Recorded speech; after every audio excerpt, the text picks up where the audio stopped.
Amigas e amigos, se é verdade a máxima de que a história serve como guia, a gente deve consultá-la permanentemente. Afinal de contas, estamos fazendo história permanentemente. Como no provérbio, os passos que damos agora definirão o caminho para o futuro.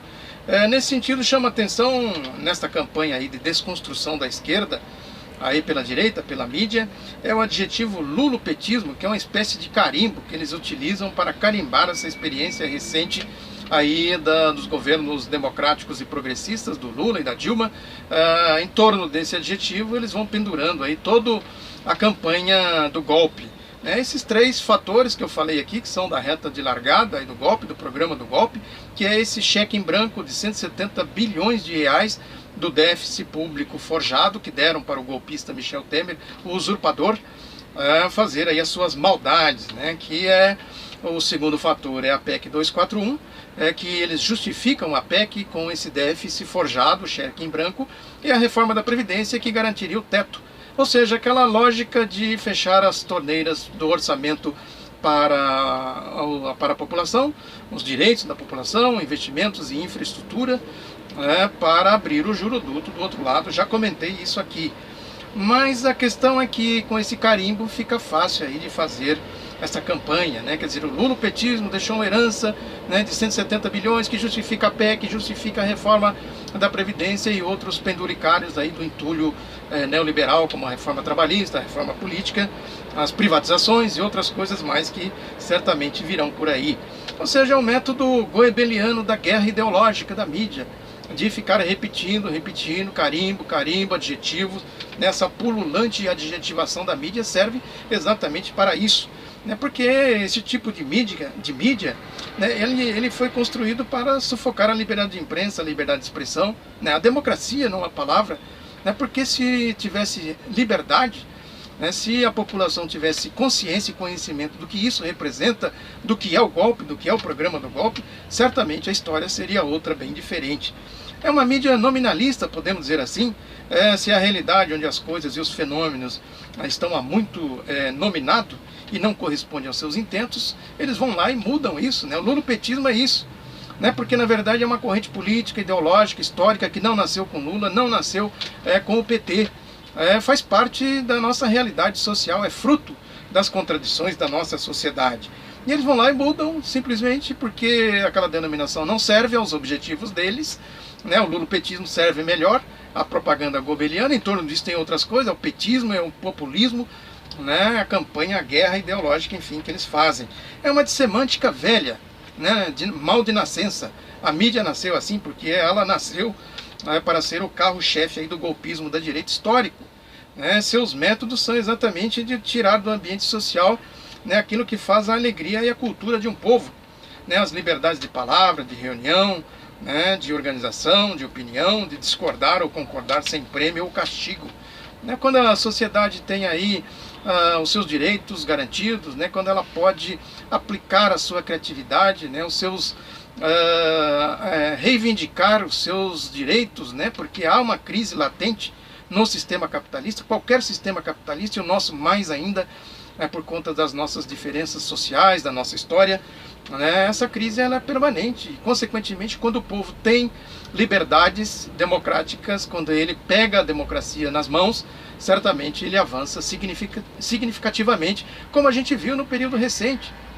Porque é isso, quando a gente fala de alegria, a gente está falando de bondade, fazer bondade para o povo, deixar o povo, enfim, exercitar aí a sua criatividade. Quando a gente fala de bondade, ou pelo menos falta de maldade, porque o que está acontecendo com o golpe é exatamente isso, maldade. É a PEC da maldade, a maldade da reforma da Previdência, a maldade da reforma trabalhista, é maldade mesmo contra o povo. Por isso que tem esse ambiente aí de desesperança. Eles mataram a esperança do povo, a esperança que tinha sido construída aí nesse período dos governos Lula e Dilma. Mataram, o povo hoje fica sem perspectiva, sem saber o que vai acontecer, sem rumo. Um povo que tem na cara a tristeza, né? A falta exatamente de esperança, porque é assim que a mídia, que a direita consegue manter essa estrutura social perversa que eu já comentei aqui.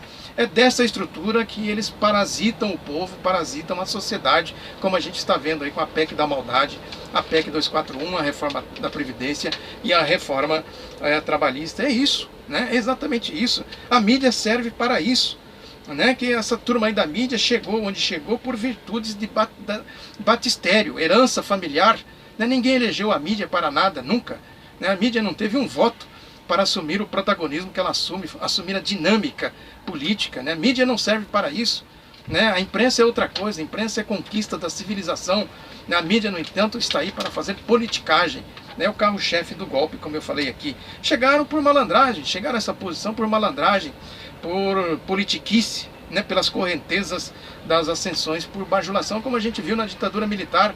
A mídia já nasceu com essa característica, mas ela ganhou um reforço, ganhou musculatura na época do regime militar. Essa mídia é a mídia do regime militar, da ditadura militar. Seus métodos são os métodos da ditadura militar. Aí os Frias, os Mesquita, os Marinhos, o Saad, né, e outros, né, que a mídia é controlada com mão de ferro por essa gente. A liberdade de expressão é controlada com mão de ferro, né? Não tem liberdade para quem não é da turma deles. Não tem. Né? Basta ver como eles trataram o Lula e a Dilma e como estão tratando ainda aí nesta campanha que eles fazem do golpismo.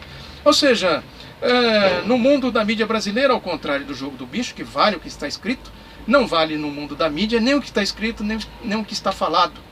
Porque sempre há alguma coisa, uma segunda, terceira, quarta intenção por trás de qualquer coisa que eles falam.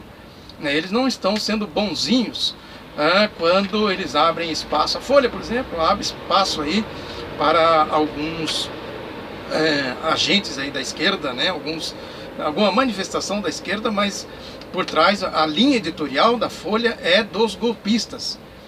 Teve aí um editorial de ontem ou anteontem, se eu não me engano, né, cobrando do STF a aceleração para acompanhar o ritmo da Operação Lava Jato. A Operação Lava Jato é a ponta de lança do golpismo. Eu já falei muito aqui do que é a Operação Lava Jato. Isso explica, por exemplo, por que um pigmeu moral como Sérgio Moro aparece para a sociedade como uma figura capaz de anular o gigantismo e o protagonismo histórico do Lula. Só por essas campanhas goebbelianas mesmo. No entanto, o Lula já fez a sua história, né? Foi o que melhor traduziu a esse projeto aí desse setor aí da social-democracia, como diz aqui o Muniz Bandeira, né, que eu estou com um livro dele aqui, muito interessante, que eu recomendo a leitura, né? Ou seja, o Lula é a tradução disso, né? Enquanto o Sérgio Moro, na verdade, já entrou para a história como um mero trapaceiro aí de um jogo de truco, né? Porque a história está aqui. Esse livro aqui foi escrito com base em entrevistas que o Muniz Bandeira fez com o Brizola em 1978. Naquela época o PT ainda não tinha entrado em cena, não era protagonista aí nesse terreno, vamos dizer assim, da democracia, dos projetos populares e democráticos, nem o Lula. Existia a ideia de que o Brizola poderia assumir este papel, né, com o trabalhismo, recuperando o velho trabalhismo. O Brizola não conseguiu recuperar a sigla, o PTB, mas criou o PDT, que é esse PDT que tem aí até hoje, né, que havia essa intenção. No entanto, o Lula, o PT, entrou em cena com uma outra ideia, né, nesse mesmo campo político, ideológico aí, que nós podemos chamar aí dessa corrente do trabalhismo, aí com o seu Partido dos Trabalhadores, né, com uma outra realidade, com uma outra, um outro processo, né, que o Lula teve muito mais inserção na massa, muito mais apoio popular. Não é à toa que eles tiveram dificuldades para dar o golpe.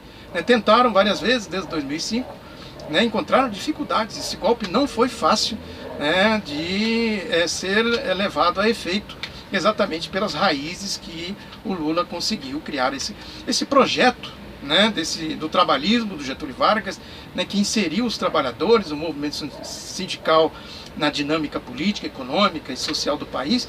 Esse projeto com o Lula, com o PT capitaneando aí uma frente de centro-esquerda, ele conseguiu criar raízes muito mais fundas na nossa sociedade. Esta é uma realidade.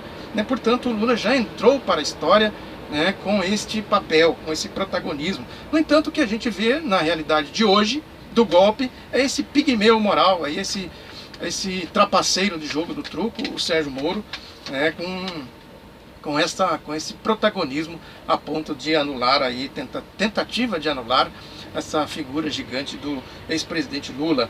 É que é isso, né? O trabalhismo, os trabalhadores.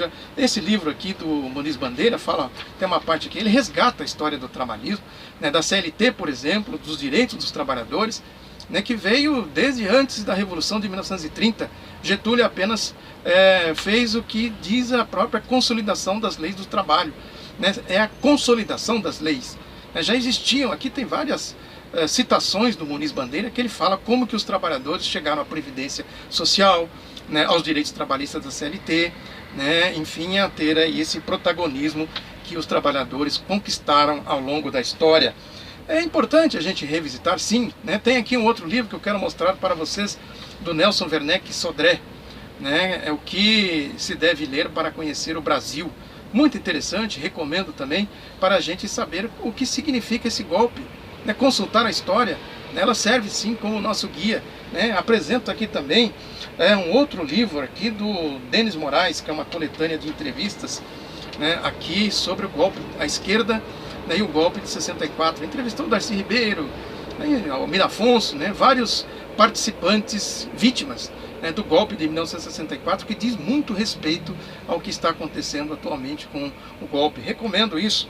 E a questão toda é essa, né? Quer dizer, nós precisamos fazer aí esse esforço que eu já falei aqui de criar um dínamo, né, um centro dinamizador de ideias para ir enfrentando o golpismo. Algo como fez, né, lógico que guardadas as diferenças históricas, os processos políticos, né, a guerra ideológica e tudo mais, mas como fez esse aqui, ó, Dimitrov, né, quando ele falou das frentes únicas para enfrentar o fascismo, né, nós estamos, repito, enfatizo que nós estamos numa realidade muito diferente, mas a ideia é a mesma, de fazer frente, né, uma frente democrática, porque o golpe não é brincadeira, ele tem uma profundidade muito grande. Né, frentes que nós tivemos, eu sempre faço questão, já falei aqui desse autor, William Shirer, né, que ele fala aqui da queda da França, porque a frente que foi formada na França conseguiu resistir ao fascismo, mas por debilidades, por falta de, exatamente, de levar a história a sério, né, a França acabou caindo sem dar um único tiro sequer na Segunda Guerra Mundial. É uma obra grande também, nesses tempos corridos é difícil de ler tudo isso, mas fica aqui a dica para a gente entender o que significa aí os processos políticos quando a direita resolve partir para cima da democracia, do povo, exatamente para levar os seus projetos adiante. Também recomendo aqui a Queda da França, né, do William Shirer, já falei dele aqui, do Ascensão e Queda do Terceiro Reich. E tem também na nossa história, tudo isso está sintetizado aqui nessa obra, nessas obras, né, que eu escrevi, as duas biografias do Pedro Pomar e do Maurício Grabois, nós estamos aqui, que conta também a história, como o golpismo da direita atuou aí ao longo do século XX. Eu recomendo também a leitura dessas duas biografias para a gente entender o que significa esse golpe, qual é a política do golpe, qual é a ideologia do golpe. Fica aí, portanto, a dica. É importante, sim, a gente sempre ter referências na história, né? Porque, como disse o Rui Barbosa, a Constituição não é roupa que se recorte para ajustá-las às medidas deste ou daquele interesse. Eles estão recortando a Constituição, estão golpeando a Constituição, golpeando a democracia para aplicar o que há de mais perverso, para aplicar a maldade no seu estado mais puro contra os interesses e os direitos do povo. É isso, muito obrigado pela atenção, conto com vocês para divulgar o outro lado da notícia. Um abraço e até a próxima.